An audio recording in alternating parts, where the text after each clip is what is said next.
हाय, hello, नमस्कार. मी कोमल तुम्हा सर्वांचे स्वागत करते माझ्या अजून एका नवीन व्हिडिओमध्ये. तर आज आपण बघणार आहोत पावभाजी कशी बनवायची ते. अगदी बाजारामध्ये गाडीवरती जशी पावभाजी भेटते अगदी तशीच पावभाजी आपण घरी कशी बनवायची ते आज आपण या व्हिडिओमध्ये बघणार आहोत.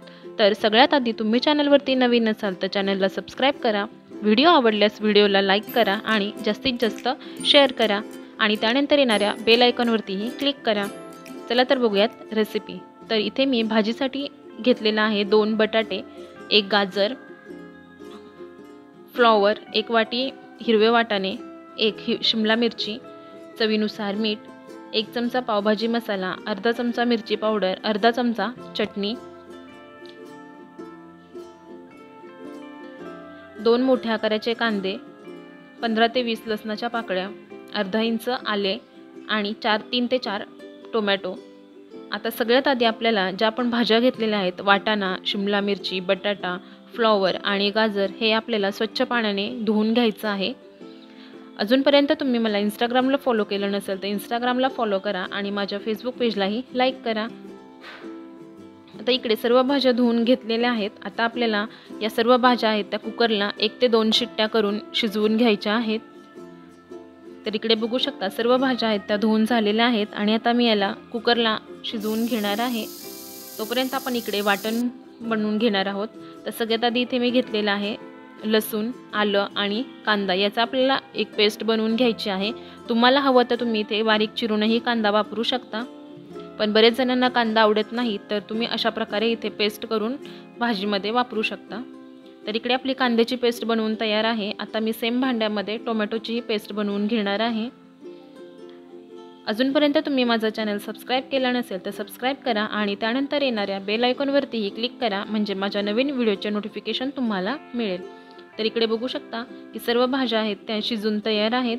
आता तुम्ही इथे या भाज्या आहेत त्या पोटॅटो मॅशरने मॅश करूनही घेऊ शकता किंवा मिक्सरलाही वाटून घेऊ शकता. पण बऱ्याच वेळा असं होतं की लहान मुले भाज्या खायला नखरे करतात किंवा त्यांना काही भाज्या आवडत नाहीत, तर तुम्ही सर्व भाज्या आहेत त्या मिक्सरला वाटून घेतल्या तर त्यांना समजणारही नाही की आपण कोणत्या भाज्या खातोय ते. आणि जर तुम्हाला असं भाजी खाताना त्यामध्ये थोडंसं क्रंच किंवा काही भाजीचे तुकडे आवडत असतील तर तुम्ही अशीच भाजी आहे जी मॅश केलेली तो तुम्ही त्यामध्ये घालू शकता. तर इकडे मी भाजी आहे ती सर्व मिक्सरला वाटून घेणार आहे आणि मिक्सरला वाटून घेतल्यामुळे जी आपण पावभाजीची भाजी बनवतो ती छान अशी दाटसर आणि घट्ट अशी पावभाजी बनवून तयार होते. तर इकडे सर्व भाज्या आहेत त्या वाटून झालेल्या आहेत. इथे मी एक पॅन गरम करायला ठेवलेला होता, त्यामध्ये घातलेला आहे 4 ते 5 चमचे तेल. तेल गरम झालं की त्यामध्ये घालायचे आहे कांदे, लसूण आणि आल्याची पेस्ट. आता ही पेस्ट आहे ती आपल्याला गोल्डन ब्राऊन कलर येईपर्यंत भाजून घ्यायची आहे.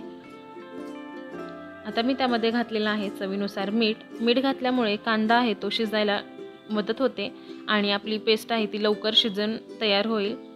तर इकडे बघू शकता 2 ते 3 मिनटं झालेली आहेत आणि कांद्याची पेस्ट आहे ती आपली शिजायला लागलेली आहे. मीठ घातल्यामुळे कांदा लवकर शिजतो.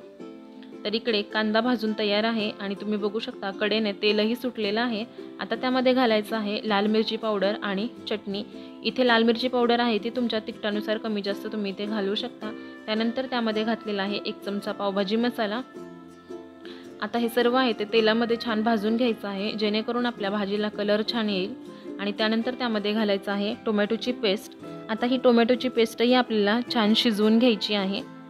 आता सर्वात आधी ही पेस्ट आहे ती यामध्ये मिक्स करून घ्यायची आणि त्यानंतर झाकण ठेवून शिजवून घ्यायची आहे. यामध्ये मीठ आपण ऑलरेडी घातलेलं आहे त्यामुळे भाजी आहे ती छान लवकर शिजून तयार होईल.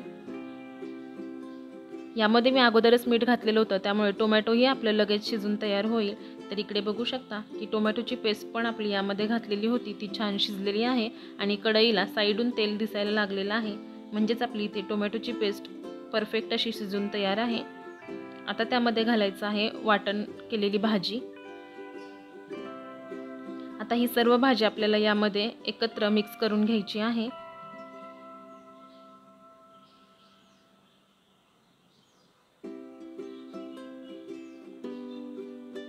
तर इकडे बघू शकता सर्व भाजी आहे ती मिक्स करून झालेली आहे आणि आता तुम्ही यामध्ये तुमच्या हव्या त्या कन्सिस्टन्सीनुसार यामध्ये पाणी घालू शकता. तुम्हाला जर पातळ हवी असेल तर त्यामध्ये पाणी अजून घालू शकता किंवा जर जाडसर हवी असेल तर तुम्ही तसंच ठेवू शकता.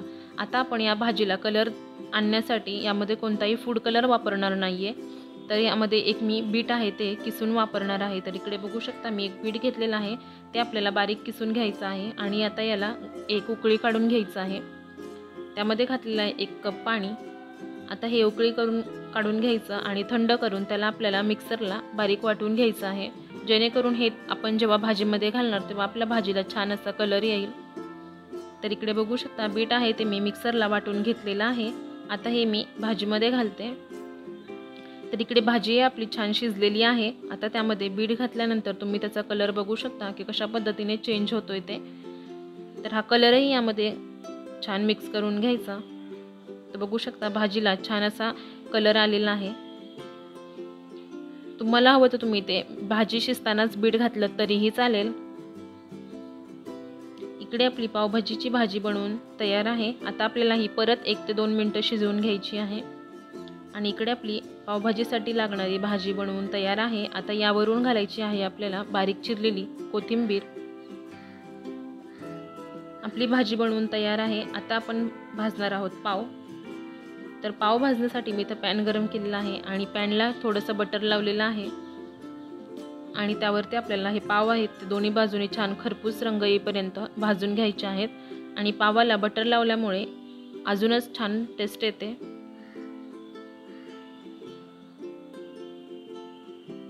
तुम्हाला माझी रेसिपी कशी वाटली ती कमेंट करून सांगायला विसरू नका. आणि जर रेसिपी आवडली असेल तर व्हिडिओला लाईक नक्की करा आणि जास्तीत जास्त शेअर करा. तर इकडे पावही भाजून तयार आहेत आणि भाजीही तयार आहे. आता आपण ही भाजी आहे ती सर्व करून घेऊयात.